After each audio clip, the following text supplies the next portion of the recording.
At dahil aalis kami, syempre gagayak natin yung baon ni Max. Ito, kahapon ko pa ito ginayak para hindi ako naghahabol ng oras. So, ito yung baon ni Max. Ito yung mga baon niya. Dadala tayo ng ito. Ayan. So, syempre Snoopy. Dito ko lalagay yung baon. Ito yung cake, yung ginawa kong cake. Yan.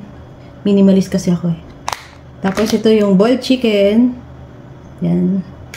Then, ito yung chicken treats. Nung gawa ko rin to eh. Dehydrated chicken treats. Yan. Tapos ito ay, ano to? Ito yung NutriPlus. Yan.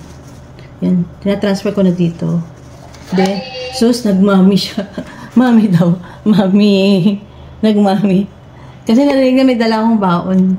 Tapos, ito ay yung wet food niya. RC, wet food. Yan, baon ako. Just in case. Tapos ito, nalagyan ko ng lechon. So, meron pa akong ganito cold pack nasa freezer. Para hindi siya masira. So, lalagay ko lang to dito sa ilalim. Then, para hindi siya madaling masira.